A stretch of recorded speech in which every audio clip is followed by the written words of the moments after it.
Collider did something really interesting in posting an article that they say is the 242-minute DC spectacle that changed Hollywood dominates streaming.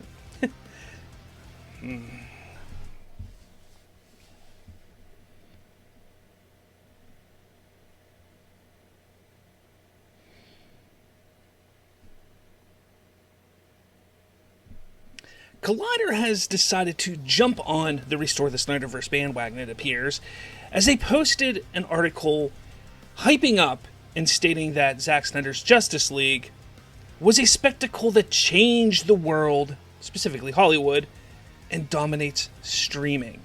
So, you can head over to Collider, and you can find this article, and I find it really bizarre right now. Okay, look, I get kind of reminiscing about the past, reminiscing about things that came out before, and being excited about it. I get it. Look, I enjoy Zack Snyder's Justice League. Man of Steel is my favorite superhero film to date. But we're in a new era of DC.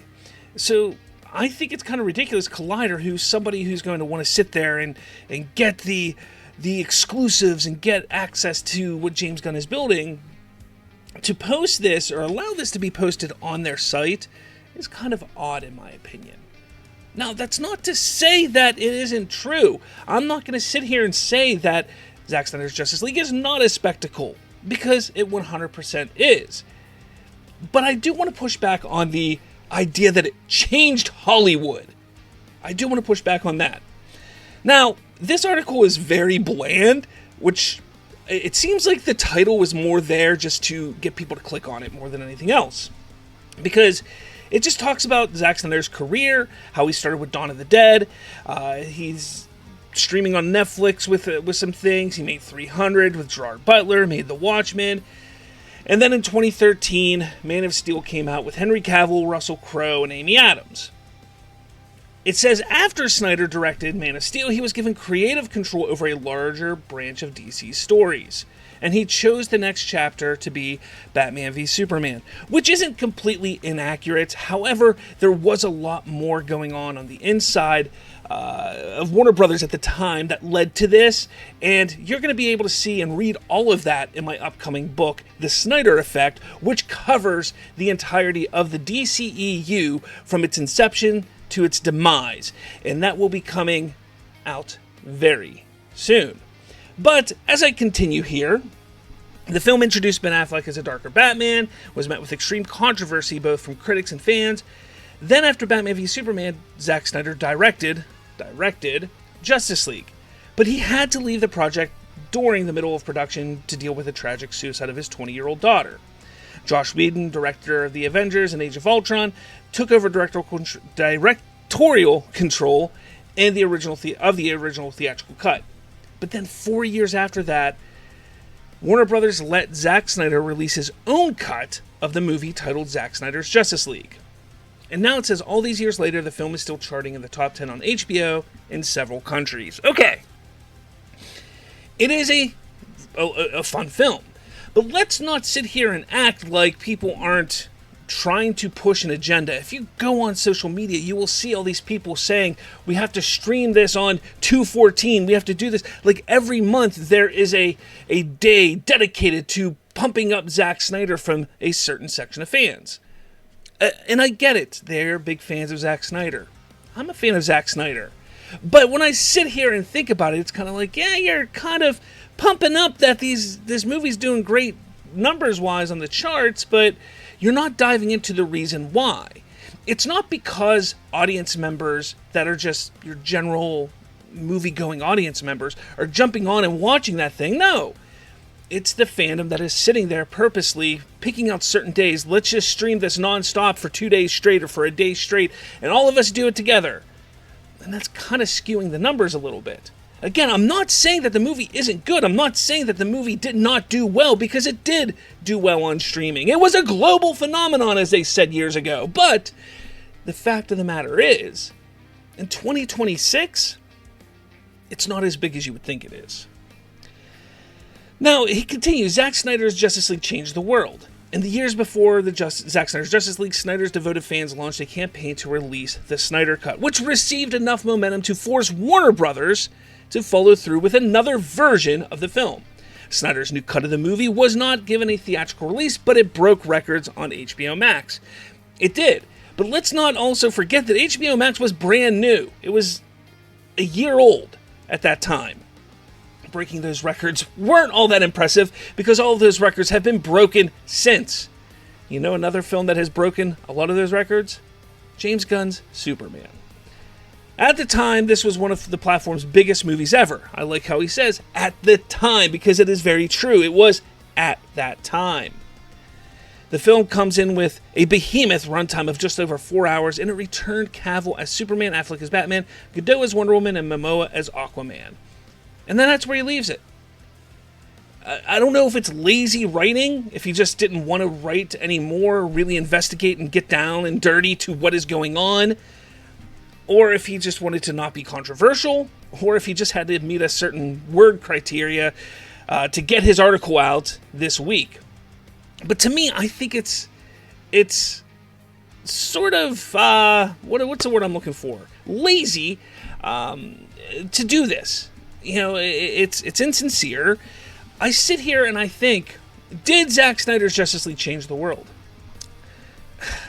It affected the world, yeah, but Hollywood was affected more by it. And the reason why I want to say this and point this out is because it affected it in a negative way. It truly did. You take a look at the fandom today. You take a look at how they all sit there and pump up and act like Zack Snyder is holier than thou, and there's nothing that can defeat what he has created. They sit there and act like they are owed something from Warner Brothers, which they have never been owed. The victory for Zack Snyder's Justice League was a fantastic win. It was. I was there fighting on the front lines to get it to happen. And I was excited, and we watched it. But you know, the thing that we rarely ever see are people saying thank you to Warner Brothers for doing that. Because the Warner Brothers that released that was not the same Warner Brothers that screwed over Zack in 2017. This was a new company. They should have been thanked. They should have been given a high five, a handshake. But no, what did people do? They wanted more. They wanted more. They wanted more. They wanted more. Instead of saying thank you, they just kept asking for more. And that's pathetic. That is truly, truly pathetic. And what has happened over these last 4 or 5 years of all of this happening is that it has tarnished that victory. It has taken that victory and flushed it down the toilet, because what does it matter at this point? It has shown Hollywood that, hey, we can give the consumer what they want, but they're ungrateful. They're ungrateful. Why should we give them anything when they're just going to be complete assholes and be ungrateful? Then again, you know, there's been victories. Say like Sonic, when they released that first Sonic trailer, and it was just horrendous, and fans were like, "What are you doing? Give us what Sonic is supposed to look like." And they went back to the drawing board, gave us the Sonic that we should have, and now they're on their 4th film because it has been successful. The fans have supported it. But here's the thing, those fans never became angry, never called for people to be fired at the studio level, never sat there and tried to boycott any films from that studio, because those fans were respectful. They said, hey, this sucks, we don't like this, give us what we want. The studio was like, okay, here you go. And the fans were like, thank you, and to honor that and respect that, we're going to go watch the movie and give you money.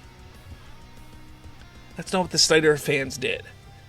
They just wanted more, turned it around, made it toxic, and in doing so, tarnished the victory and even tarnished Zack Snyder's name.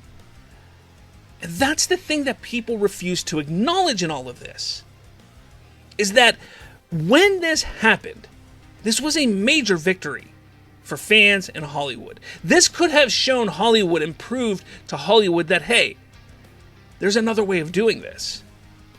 But because the fandom acted and treated the studio heads like they have, no studio is ever going to go that route again. Because why should they? Because no matter what they do, It gets thrown back in their face. And they get blamed for something they didn't even do. It's sad. It's pathetic.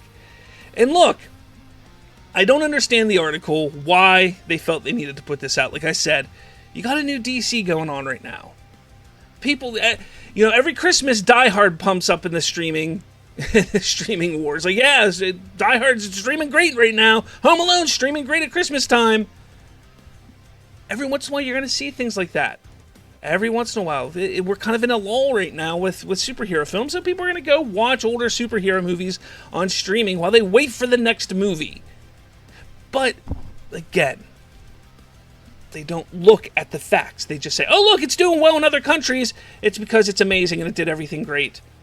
It's like, guys, it's not all there is. It's not all there is. Regardless, I'd love to hear your thoughts on this. Look, try to stay respectful, because when you sit here and take a look at it, I'm just laying out the facts of what happened, unlike what Collider has done here. But let me know your thoughts in the comments. Love to hear what you have to say. With all that said, I'll catch you all later.